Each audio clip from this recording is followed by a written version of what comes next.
सा बोल रहे हैं? जी। कौन सा बोल रहे हैं? मैं ग्रेटर नोएडा दादरी से फिरोज अली रिजवी बोल रहा हूँ जनाब। रिजवी जी, बताइए आप। जनाब मैंने अभी इस पे मोबाइल पे आपका नाम सुना, नंबर देखा तो मैंने कहा मिलूं, दिल को थोड़ी तसल्ली मिल जाएगी। चलिए, तो आपको थोड़ी बहुत तसल्ली मिली क्या? अब बहुत बड़ी तसल्ली मिली और मैं अपने दिल की बात बताऊंगा आपको, आप मुझे रास्ता बताएंगे। बताइए। मेरे भाई के खिलाफ थाना ब्रह्मपुरी मेरठ में मुकदमा दर्ज था। अच्छा। 297/19। ये कहाँ की बात कर रहे हैं? ये थाना ब्रह्मपुरी मेरठ उत्तर प्रदेश। अच्छा, बताइए। हाँ। तो उसमें मेरे भाई के खिलाफ मुकदमा दर्ज था। ये इसमें 3 व्यक्ति थे, तीनों व्यक्तियों के खिलाफ। ओके। और वो जो जिसने मुकदमा लिखाया था उन्होंने क्लियर कह दिया था कि इन 3 व्यक्तियों ने मेरे साथ धोखाधड़ी की, अन्य कोई नहीं। ओके। अच्छा जी। अब उसमें वो गिरफ्तार नहीं हो पाया। आपका वो भाई? बुलंदशहर रहता था मेरा भाई, मैं रहता हूँ दादरी में, जो कि 100 किलोमीटर का फर्क है। ओके। और हमारे वालिदैन का ध्यान हो चुका। हाँ हाँ। हर आदमी अलग अलग रहता, 8 भाई हम। ओके। किसी से कोई संबंध नहीं, अपने बच्चों को खाना खिलाना कमाना। ओके। अच्छा, वो बुलंदशहर जो है इंस्पेक्टर साहब पहुंचे वादी को लेकर। ओके। हाँ, तो वो जो बुलंदशहर में जिस मकान में किराए पर रहते थे, हाँ हाँ। वो बोले कि वो तो यहाँ से जा चुके हैं, इनका एक भाई दादरी में रहता है, ओके। फिरोज उसका नाम है। ओके। तो वो उन्होंने मेरे पास नंबर मिलाया फोन से इंस्पेक्टर साहब ने, और 3-4 मरतबा मुझसे कहा कि भाई कहाँ रहता है। ओके। मैंने कहा सर मुझे मालूम नहीं है कहाँ रहता है, ना ही मुझे उससे मुलाकात हुई, मेरे 2 भाइयों का इंतकाल हो गया, उसमें भी नहीं आया वो। ओके। अच्छा जी, जब भाई का इंतकाल नहीं आया तो पता ही नहीं होगा कहाँ है। तो इंस्पेक्टर साहब 4-5 दिन बाद फिर कहते हैं कि मैं तुझे जेल में भेजूंगा। आपने पूछा नहीं कि भाई किस जुर्म में भेजेंगे? हाँ, मैंने कहा भाई आप जेल क्यों भेजेंगे, क्योंकि तुम इसके साथ साजिश में थे, वादी कह रहा है। वादी कह रहा है कि ये साजिश में थे। अच्छा। हाँ। मैंने कहा इंस्पेक्टर नहीं, साहब तो साजिश में किस प्रकार थे? आपका के क्या रोल रहा? वो ये बोल रहा था हम्म। कि आप दिल्ली रोड एक होटल पे से हम्म। पैसे दिए थे गुलफाम को, उनके साथ थे। ओके। अच्छा, फिर दूसरा उनने गवाह बनाया कि तुम उसके ऑफिस गए थे, 4 लाख तुमने वहां से लिए, वो भी गुलफाम नहीं, मैंने नहीं, झूठे गवाह। हाँ। अच्छा, तो वो दबाव बनाने के लिए हमसे उन्होंने हम पे ये चीज जोड़ी, दबाव बनाने के गवाह लिए। बनाने के लिए, मुल्जिम बनाने के लिए। हाँ, मुलजिम बनाने के लिए, बिल्कुल सही कह रहे हैं आप। हम्म। तो इस पे फिर आपने फिर मुझसे फोन पे कहा कि तुम हमें 1 लाख रुपए दो, हम तुम्हारा नाम निकाल देंगे। निकाल देंगे। हाँ। मैंने कहा इंस्पेक्टर साहब आपने लिखा, आप निकाल दो, मैं तो मुलजिम है नहीं। हम्म। उन्होंने हमें थाने बुलाया, हमने एग्रीमेंट जमानत ले ली। एग्रीमेंट? हाँ, वो कच्ची जमानत जो होती है, कौन सी होती है, हाँ हाँ हाँ। वो हमने जमानत ले ली। उस बेल जमानत के कराई हम का आपने अपने? हाँ। जी, उस जमानत के कागज देने गए थे हम। हम्म। इतने में ही मुलजिम अरेस्ट हो गया। आपका भाई? हाँ, मुलजिम अरेस्ट हो गया। ओके। तो हमने कहा इंस्पेक्टर साहब भाई अरेस्ट हो गया, अब आपने हमारा नाम लिया था, लिखा था, इसे काट दीजिए। हाँ। उन्होंने हमारी कोई नहीं सुनी, हमसे पैसों की मांग करी, जो कि मेरे पास रिकॉर्डिंग है। ओके। मेरे जेब में मोबाइल रखा था, मेरे 2 भाई मेरे साथ थे, वो भी बोल रहे थे और मैं भी बोल रहा था, इंस्पेक्टर साहब भी बोल रहे थे। इंस्पेक्टर साहब कह रहे थे कि भाई हम नहीं बताया, हम ही निकालेंगे, इसके एवज में आप हमें 1 लाख रुपए दो। उसमें हमारा 30,000 में बात हो गई। और हमने कहा अब तो हम पैसे लाए नहीं, 2-4 दिन में लाएंगे। वो क्लियर कह रहे हैं, हर चीज उनकी खुली हुई आवाज वगैरह सब। ओके। मेरे पास पैसों का इंतजाम नहीं हुआ। ओके। उनका फोन आया 2 दिन बाद बड़े भाई के पास, भाई पैसे नहीं भेजे अभी तक। कहा जी वो पानी बेचता, गरीब आदमी है, मजदूर आदमी है, कहाँ से करेगा। हम्म। कहा तो कचहरी का काटता रहेगा। हम्म। जिसके लिए मैंने 156 उसके खिलाफ इसमें एंटी करप्शन कोर्ट में केस डाल दिया। बहुत सही किया, बहुत सही किया। सुनिए आप, तो जो हमारे डीआईजी हैं मेरठ वाले, हाँ हाँ। इसके लिए मुकदमा चलाने के लिए संतुष्टि प्राप्त करनी पड़ती है। किसकी संतुष्टि प्राप्त करना होती है? कि अधिकारी के लिए, जो गवर्नमेंट अधिकारी होता है उसके लिए बड़े अधिकारी से इजाजत समझ लो, जो भी समझ लो, नहीं, किसी संतुष्टि होती क्या होती है। संज्ञेय अपराध में नहीं प्राप्त करना होती। जी। अच्छा, फिर आगे बढ़ो। हाँ, तो इसे कोर्ट ने मुलजिम मान लिया। किसको? उस इंस्पेक्टर को? इंस्पेक्टर को, मेरे सबूतों के आधार पर। बिल्कुल सही है। तो डीआईजी साहब ने संतुष्टि नहीं दी, वो खारिज कर दी गई कि तो आप डीआईजी संतुष्टि साहब संतुष्टि देने वाले कौन होते हैं? ये डीआईजी होते हैं जी। नहीं नहीं, ऐसा कोई संतुष्टि का प्रावधान नहीं है। उन्होंने मेरी जो सीडी है उसको भी बेकार बता दिया कि रिकॉर्डिंग ये सही नहीं है, इलेक्ट्रिक पार्ट है। अखबार में निकला वो भी सही नहीं है, वो अखबार भी झूठा है। नहीं, इस तरीके लेकिन से वो किस नियम के तहत ऐसा कर रहे हैं? वैसा तो कोई नियम ही नहीं है। कोई नियम नहीं है, लेकिन सिर्फ उसको बचाने के लिए है। सबको मालूम है, सबको मालूम है। अब मैंने मुख्यमंत्री जी के पास लेटर भेजा। मुख्यमंत्री जी के लेटर से क्या उन्होंने जवाब दिया है कि जी ये 420 उसमें एफआईआर में इनका नाम दर्ज है, जो कि मेरा कोई नाम नहीं। यही झूठ है, झूठ पे झूठ, झूठ पे झूठ लिख रहे हैं। बताइए, एक शरीफ आदमी अगर रिश्वत नहीं ले तो वो तो मुल्जिम बन जाएगा। देखो, इसके 2-3 कारण हैं। जी एक तो हम नियम कानून को जानते नहीं हैं, जी जी जी और जो पुलिस वाला है वो नियम कानून को खुद मानता नहीं है। जी जो उसकी वैधानिक जिम्मेवारी है उसको वो पूरा करता नहीं है। जी, बिल्कुल जायज बात है। और इसके पूरे उसका निचोड़ ये है कि आप गुलाम हैं, हम जो घटिया काम करेंगे आप झेलने के लिए बने हैं, और आप इसे झेलिए। जी आपको जो है ना कहीं से न्याय नहीं मिलता है, तो पहले तो हमारे दुष्ट राजनेताओं ने, अंग्रेजों ने जो नियम कानून बनाए थे वही हम पर लाद के रखे हैं। जी और जी उन नियम कानूनों में भी जो इनकी विधिक जिम्मेवारी बनती है, कानूनी जिम्मेवारी बनती है, जी जी उसको ये करने के लिए तैयार नहीं है। और देश की जनता मर रही है, और देश की जनता को मूर्ख बनाया गया है कि तुम आजाद हो गए हो, जी जबकि इन जी दुष्ट राजनेताओं ने हमारे ऊपर गुलामों के नियम कानून थोप के रखे हैं। जी जी अपराध मुक्त भारत मिशन से जुड़िए। देखो, यदि आपको पागल कुत्ते ने काट खाया है, जी और यदि आपको रेबीज से बचना है, जी जी तो वो आपको जो है 14 इंजेक्शन तो लगाना पड़ेंगे। तो वो तो आपकी बात वर्तमान प्रक्रिया के तहत जो है इनको घेर के दंडित कराना पड़ेगा, और क्राइम फ्री भारत मिशन से जुड़कर बाकी लोगों को जोड़िए। चंद महीनों में जो है ये देश बदल जाएगा। यदि इसको बिल्कुल आप जायज जानना चाहते हैं तो crime free Bharat mission YouTube channel पर जाइए। 3500 वीडियो अवेलेबल हैं, वो बता रहे हैं कि कैसे ये देश बदलने वाला है। और यही जो है बाबा जय गुरुदेव की भविष्यवाणी भी है। जी, बिल्कुल सही है, बिल्कुल सही है। आपकी बात से बहुत संतुष्ट हुआ मैं। तो अब जो है, देखिए, हमारे दुष्ट राजनेताओं ने जी 75 साल मूर्ख बना के अपने ही देशवासियों पे वो जो अंग्रेजों के गुलामों के नियम कानून है वो क्यों थोप के रखे हैं? जी जी जी उसने जो है इन दुष्ट व्यवस्था में बैठे लोगों के प्रति अकाउंटेबिलिटी क्यों नहीं रखी है?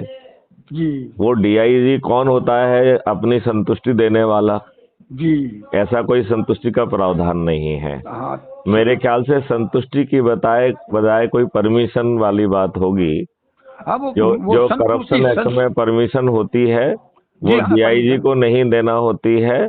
जी अच्छा, वो नियुक्तकर्ता अधिकारी होगा, इसलिए जो है ना उसको कहा गया होगा। जी जी लेकिन वो परमिति मेरे ख्याल से मान्य नहीं होना चाहिए, क्योंकि आपकी जो पदी जिम्मेवारी है, ऑफिशियल जिम्मेवारी है, उसमें भ्रष्टाचार करना आपकी जी पदी जिम्मेवारी या उसका एक्सटेंशन नहीं माना जा सकता है।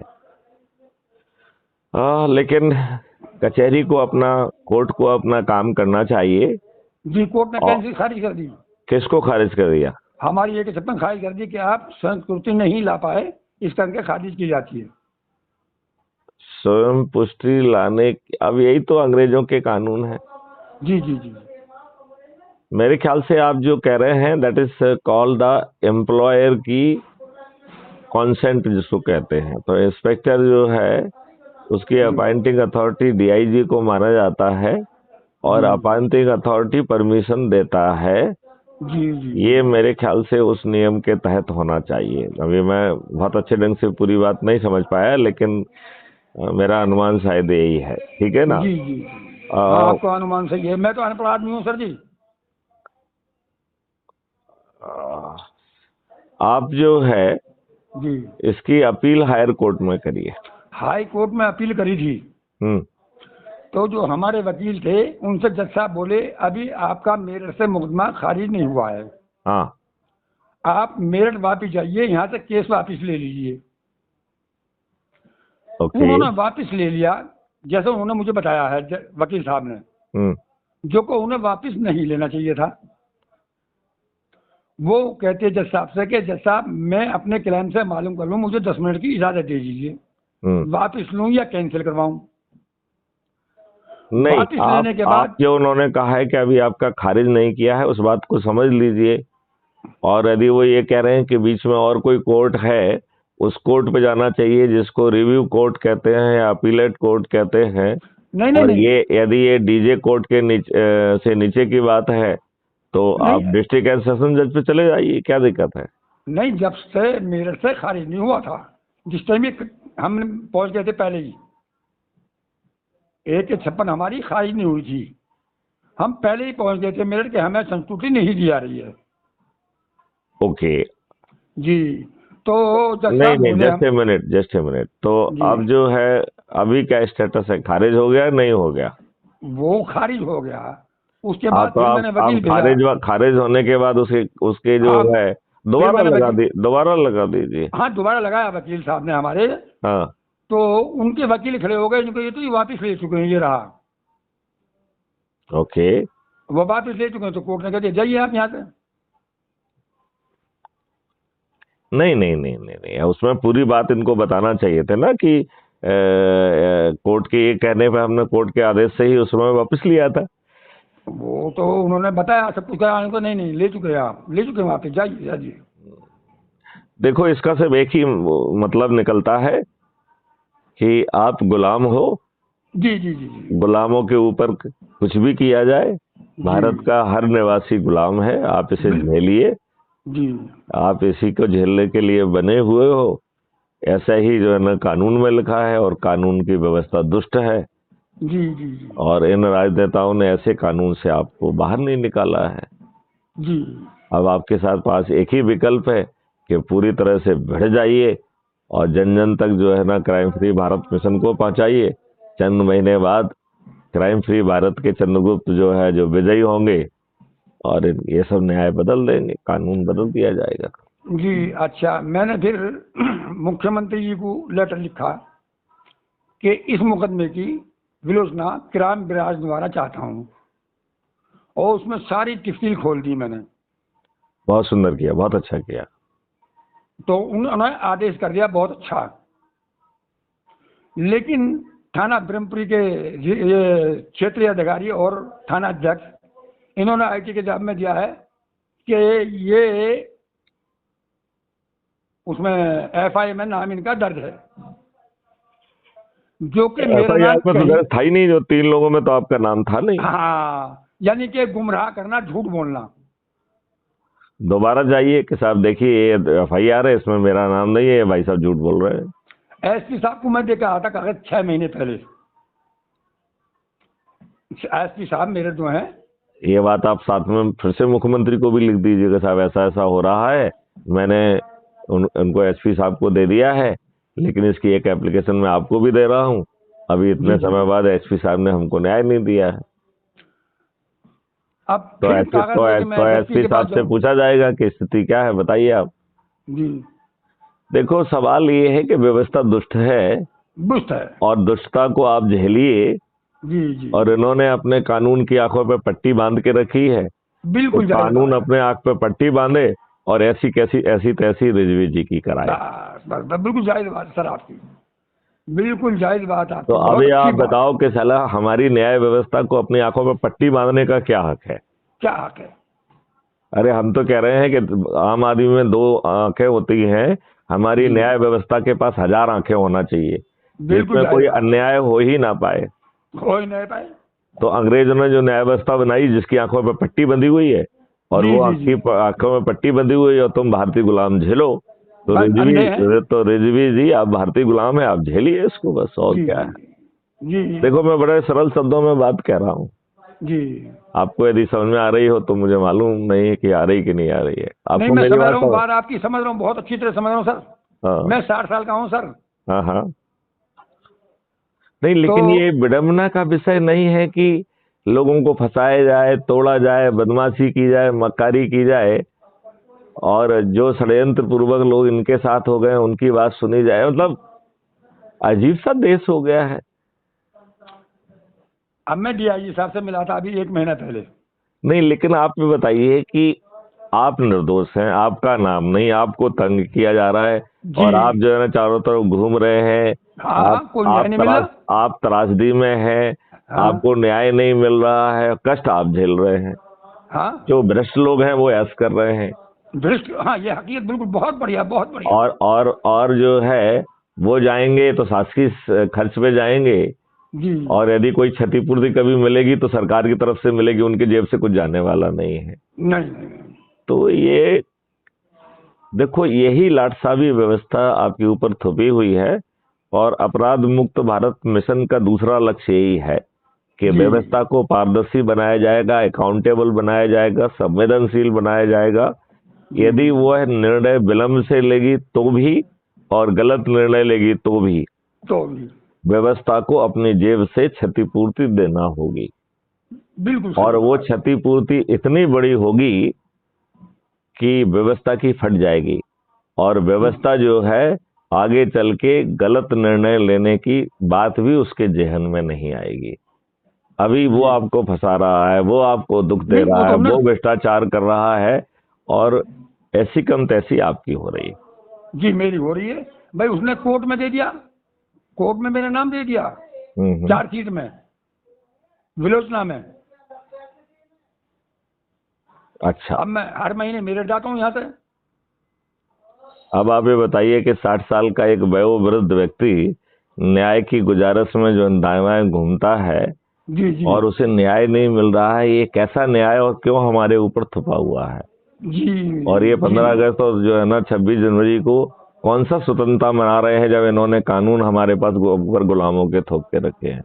जी और ये राजनेता इतने दुष्ट हैं कि इन्होंने अपने लिए दुष्टतापूर्ण कानून बनाए हैं। इस जी देश में चपरासी बनने के लिए साचरित्र होना जरूरी है, साक्षर होना जरूरी है, जी। लेकिन इन दुष्ट राजनेताओं को, जो कि हमारे कानून के निर्माता हैं, हमारे भाग्य हाँ विधाता हैं, हाँ, ये जी समझ गया। अनपढ़, गंवार, गंवार, अपराधी, बाहुबली, दुष्ट, दुष्ट, इनके क्योंकि लिए मैंने कोई कानून नहीं है। परसों मैंने एक उसमें देखा था कि उस पर आया था चैनल पे मेरे पे, हाँ, कि प्रधानमंत्री अनपढ़ और एक आईएएस अधिकारी, अरे वो भाई, खड़ा है और वो प्रधानमंत्री जी ने तो भाई अपनी डिग्रियां पब्लिक को दिखा दी हैं।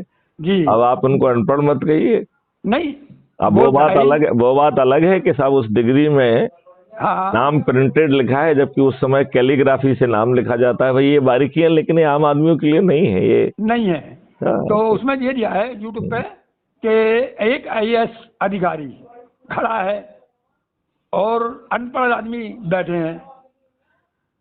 नहीं, तो मुझे बहुत वो अच्छी लगी। ये उसने ठीक व्यवस्था नहीं की है। उसको जो है जी अनपढ़ आदमी बैठे हैं, और जी ये आईएएस अधिकारी उनके चरणों में चरणों सेवक बने हुए हैं और जी जी साष्टांग जी प्रणाम कर रहे हैं। जी जी जी जी यही तो नियम कानून आप पे थोपे हुए हैं। जी अब आप ये बताइए, कश्मीर में 1990 में जी देश की जनता को जो है कूटा गया, पीटा गया, महिलाओं के साथ बलात्कार किया गया, जी, उन्हें जैसे लकड़ी होता है उसे बीच से चीर दिया गया। इसके बिल्कुल सही। साक्ष्य उपलब्ध हैं। देश की जनता को ये जानने का हक नहीं है कि उस समय की जो सरकार है उसे अपने देश की जनता की रक्षा करने का उसका संवैधानिक दायित्व था कि नहीं था? जी जी जी यदि संवैधानिक दायित्व था तो इस दायित्व की फेल्योर जो है फारूक अब्दुल्ला की है कि नहीं है? बिल्कुल सही बात। फारूक शेख अब्दुल्ला जो है वो माननीय नरेंद्र मोदी जी के निवास स्थान पे भोजन कर रहा है, फोटो खींच रहे हैं उसके, उसे जेल में जाना चाहिए कि नहीं जाना चाहिए? जेल में जाना चाहिए। तो ये क्या विडंबना है। ये दुष्ट लोग दुष्टता करें, देश की जनता झेले, और सभी लोग जो है ना अपनी रोटियां सेक रहे हैं, और हमारे जो विद्वान लोग हैं वो अपनी विद्वत्ता झाड़ रहे हैं, आम जनता कहाँ जाए? कहाँ जाए? इसलिए जो है अपराध मुक्त भारत मिशन से जुड़ जाओ रिजवी साहब, जन जन तक पहुंचा दो, जन जन तक जोड़ दो। सुभाष चंद्र बोस जी ने कहा था तुम मुझे खून दो मैं तुम्हें आजादी दूंगा। आजादी दूंगा। मैथिली शरण गुप्त और अपराध मुक्त भारत मिशन कह रहा है कि तुम हमसे जुड़ जाओ और 10 लोगों को शपथकृत करके जोड़ दो, मैं तुम्हें महापरिवर्तित भारत दूंगा।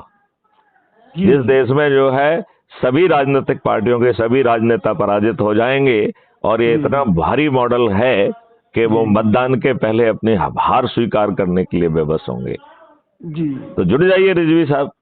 बिल्कुल जुड़ गए जी हम आपसे।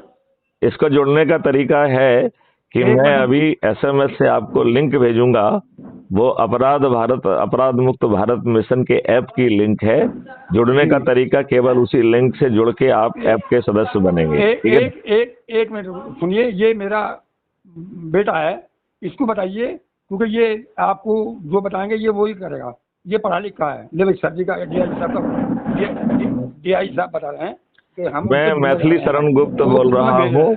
मैं मैथिली शरण गुप्त बोल रहा हूँ, 1984 बैच का IPS। हेलो, हाँ बेटे। हाँ जी।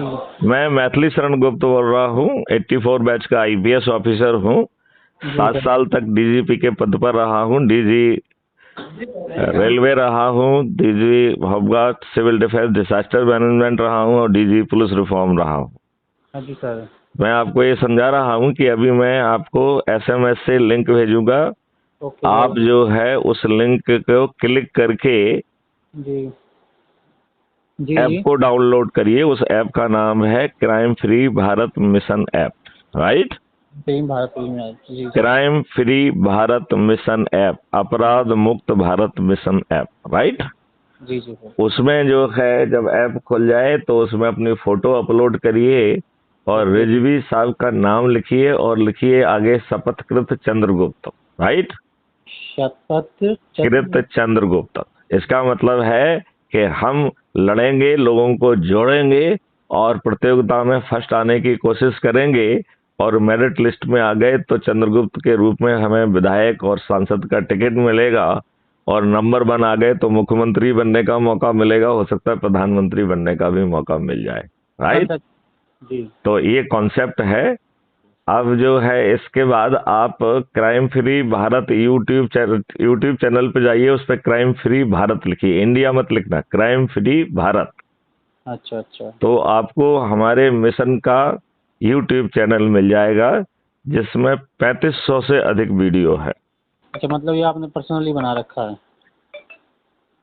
ये crime free Bharat YouTube channel है, इसमें 3500 वीडियो मिलेंगे जो रोज जो ना पूर्व परिवार को देखे, ठीक है ना?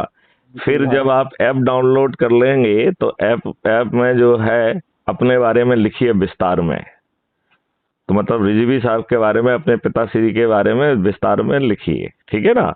और इसके बाद वो आपसे आपका जो है पिन कोड मांगेगा, राइट? तो वो पिन कोड मतलब जो पोस्टल पिन कोड होता है ना, जैसे जो आपका पता होगा उसका जो पोस्टल पिन कोड होगा उसको आप उसमें डाल के जैसे ही उसे जो है ना सबमिट करेंगे तो आपको क्राइम फ्री भारत मिशन के सदस्य का आइडेंटिटी कार्ड मिलेगा जो इस ऐप के प्रोफाइल में है। तो जब आप ऐप खोलेंगे तो ऐप के नीचे दाहिनी ओर आपके उसमें प्रोफाइल लिखा हुआ है, उसको जब क्लिक करेंगे तो जो आपने अपना फोटो डाला होगा, अपने बारे में लिखा हुआ, उस सब जानकारी के साथ आपको आपका आइडेंटिटी कार्ड मिल जाएगा, राइट? उस आइडेंटिटी कार्ड के नीचे 4 ऑप्शन दिए गए हैं, share on WhatsApp, copy link, share on other media and download link. तो डाउनलोड लिंक करेंगे तो आपका आइडेंटिटी कार्ड आपकी फोटो गैलरी में सेव हो जाएगा, राइट? और इसी से जो है आप अपने घर के सभी लोगों को वो लिंक भेज दीजिए, चाहे व्हाट्सएप से भेज दीजिए, चाहे SMS से भेज दीजिए, और सभी लोगों को अभी बैठ के जो है उसे इसी तरीके से डाउनलोड कराइए और फिर अपने मोहल्ले पे आप लग जाइए। यदि आप लोगों ने शपथकृत तरीके से लोगों को 10-10 जोड़ा और उन्होंने आगे 10-10 जोड़ा तो 9 दिन में हम 100 करोड़ हो जाएंगे। हम सभी राजनेताओं को पराजित करते हुए 21 लक्षों सहित अपराध मुक्त भारत पा पाएंगे। जहां पर गुलामों के नियम कानून बदल दिए जाएंगे, जहां पर जो है जो अभी घटिया प्रशासनिक व्यवस्था, अंग्रेजों की क्रूर व्यवस्था है, लाटसाबी व्यवस्था है, वो बदल दी जाएगी। ठीक है। हमारी शिक्षा प्रणाली बदल दी जाएगी। हमारा जो है 5 सर्टेनिटी के साथ अपराध मुक्त भारत मिलेगा, भ्रष्टाचार मुक्त भारत मिलेगा, ठीक है जी। टैक्स फ्री भारत मिलेगा। ठीक है। हमारे देश के किसानों की आमदनी 5 गुना बढ़ जाएगी और मजदूरों की आमदनी 10 गुना बढ़ जाएगी। और हमारी जिंदगी से रासायनिक विष मुक्त हो जाएगा। ठीक है हम जी। निरोगी और दीर्घायु हो जाएंगे। इतनी बात समझ में आ गई आपको? हाँ जी सर, आप तो मैं अभी इस पे आपको लिंक भेज रहा हूँ, और आप उस लिंक को शेयर मत करिए। आप अपनी प्रोफाइल से, जो आपके रिजवी साहब की प्रोफाइल बनेगी ना, जैसा हमने समझाया है, उनकी प्रोफाइल में जाके फिर उस लिंक को शेयर करना। तो उसके मार्क्स जो है वो आपके पिताश्री रिजवी जी को मिलेंगे। और जब आप उसको सबको जोड़ देंगे तो वो अपने पुत्रों को जोड़ें, मित्रों को जोड़ें, और आप अपने मित्रों को जोड़ो, तो हर किसी को नंबर मिलेंगे। और इसमें एक प्रतियोगिता है, जो सबसे अधिक नंबर को पालेगा वो जो है उसे अपने आप जो है ना विधायक का टिकट मिल जाएगा, और वो बिना 5 पैसे खर्च किए विजयी बन जाएगा। और ये 4-4, 5-5 बार के विधायक, सांसद और मुख्यमंत्री मतदान के पहले अपनी हार को मानने के लिए बेबस होंगे। तो अब इंतजार किस बात का कर रहे हैं? लग जाइए। इतना बड़ा जो है विश्वासघात, इतना बड़ा जो दुष्टता जो है, हम क्यों झेलें?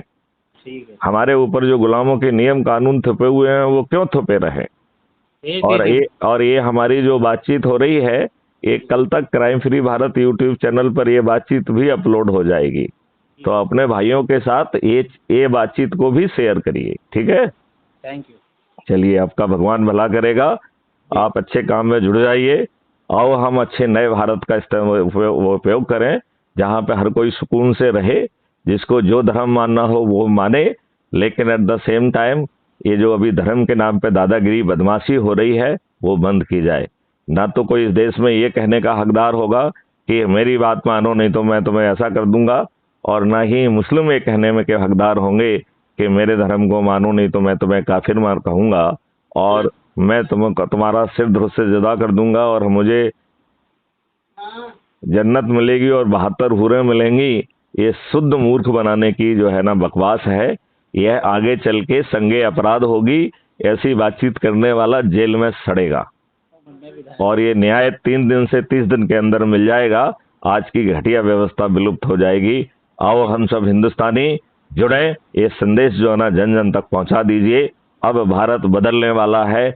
इन दुष्ट राजनेताओं के पाप का घड़ा भर चुका है।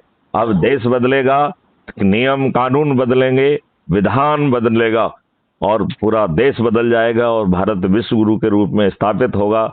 और पूरा देश जो है, पूरा विश्व जो है भारत को मानेगा।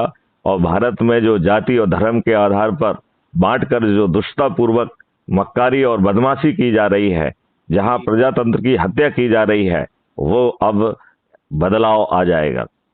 समझ गए? तो रिजवी साहब के बच्चे, आपका खुद का नाम क्या है? मिगदाद अली। मितावली, तुम भी जुड़ो, सभी दोस्तों को जोड़ो, संगोष्ठियां करो, संगोष्ठियां करो। हम इन राजनेताओं को, जिनके पाप का घड़ा भर चुका है, इन्हें हरा कर नई व्यवस्था को स्थापित करेंगे। जय हिंद, जय भारत, वंदे मातरम, जय गुरुदेव।